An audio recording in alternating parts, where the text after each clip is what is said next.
नमस्कार, एक बार फिर से स्वागत है आपका अपने चैनल में। उम्मीद करती हूँ आप सब अच्छे होंगे। आज से आप सुनेंगे ज्येष्ठ मास की महात्म्य की कथाएं, जो कि पूरे महीने चलेंगी। तो आप सब, जैसे आपने बैसाख मास की कहानी सुनी है, महात्म्य कथाएं सुनी हैं, उसी तरह से ज्येष्ठ मास की भी अवश्य ही सुनिएगा। उम्मीद करती हूँ जो लोग पहली बार इन कथाओं को, अध्यायों को सुनेंगे, तो वो लास्ट तक इन कथाओं को अवश्य सुनेंगे और हमारे साथ जुड़े रहेंगे।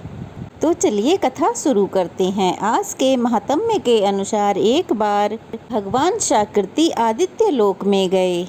आदित्य लोक में भगवान सूर्य नारायण वास करते हैं।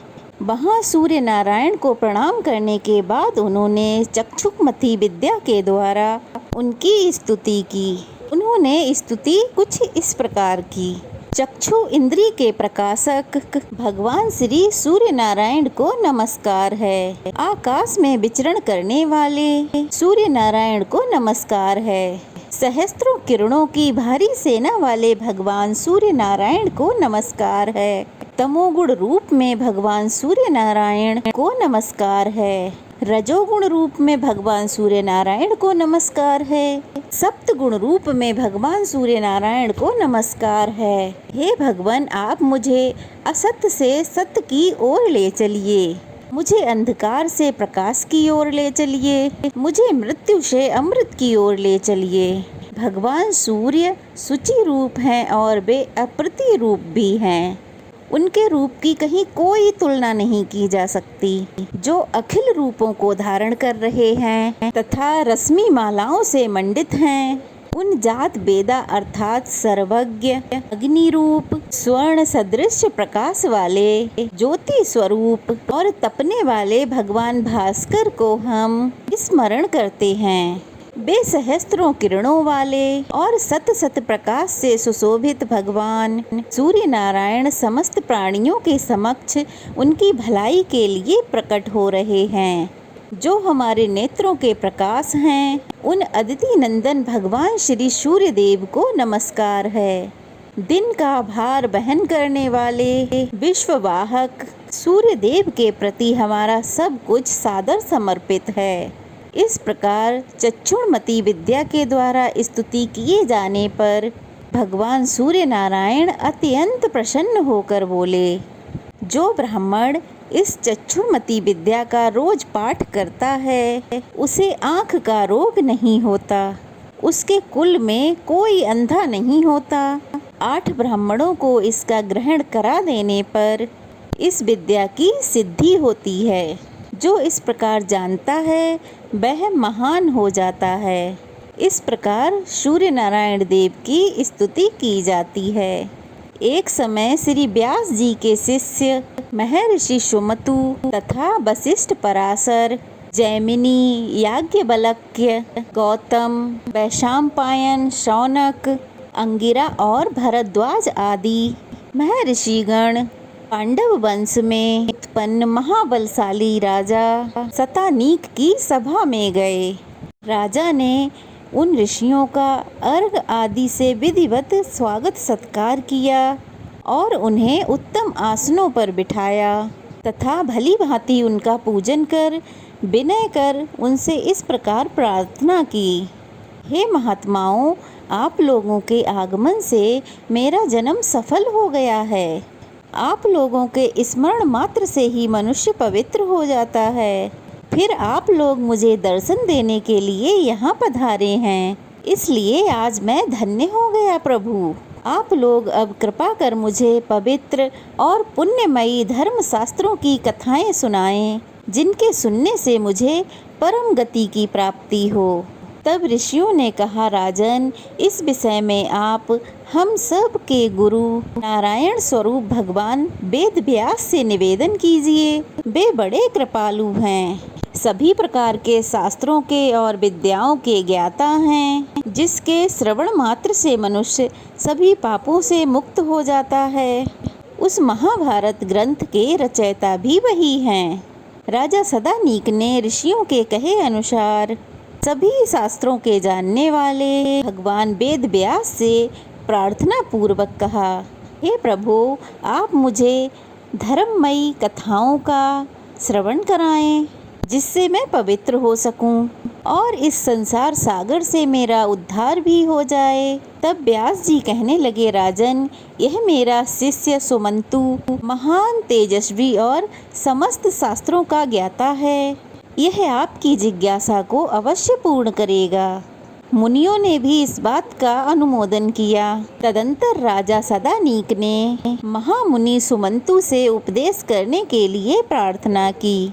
हे द्विजश्रेष्ठ, आप कृपा कर उन पुण्यमयी कथाओं का वर्णन कीजिए, जिनके सुनने से सभी पाप नष्ट हो जाते हैं और पुण्य फलों की प्राप्ति होती है। तब महामुनि सुमंतु कहने लगे कि राजन, धर्मशास्त्र सबको पवित्र करने वाले हैं। उसके सुनने से मनुष्य सभी पापों से मुक्त हो जाता है। बताओ, तुम्हारी क्या सुनने की इच्छा है? तब राजा सतानीक ने कहा कि हे ब्राह्मण देव, वे कौन से धर्मशास्त्र हैं जिनके सुनने से मनुष्य सभी पापों से मुक्त हो जाता है?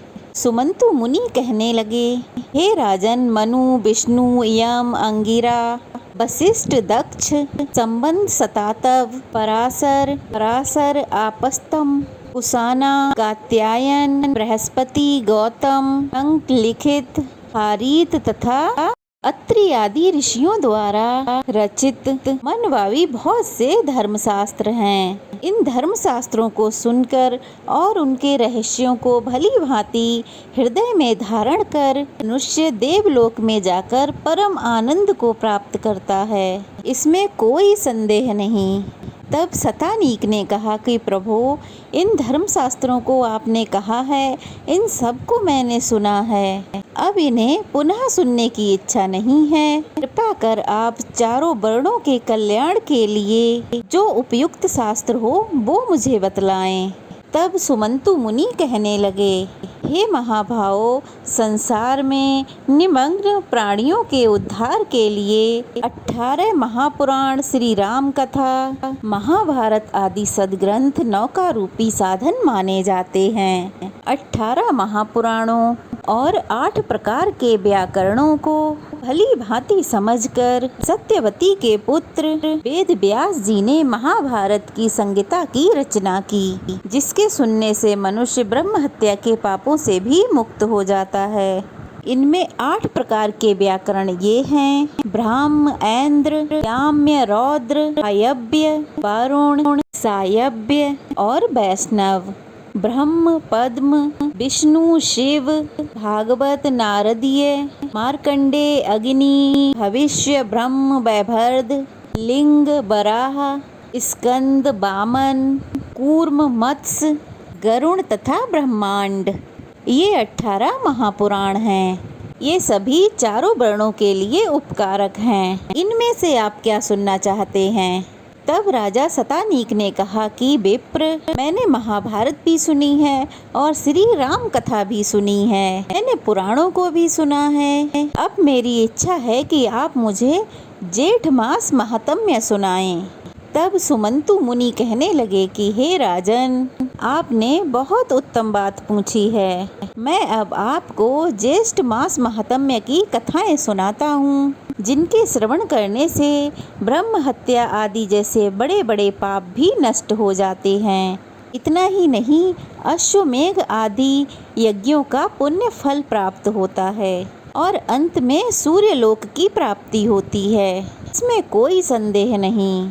यह उत्तम महात्म्य पहले श्री ब्रह्मा जी द्वारा कहा गया है। सुमंतु ऋषि ने कहा कि हे राजन, अब मैं तुम्हें धनवर्धन नामक वैश्य की कथा सुनाता हूँ, जिसने उचिष्ट भोजन अर्थात झूठा भोजन किया। इसके बाद उसका क्या परिणाम हुआ, इसे भी सुनिए। तब सुमंतु मुनि कहने लगे, हे राजन, सतयुग की बात है। पुष्कर क्षेत्र में धन धान्य से संपन्न धनवर्धन नामक एक वैश्य रहता था।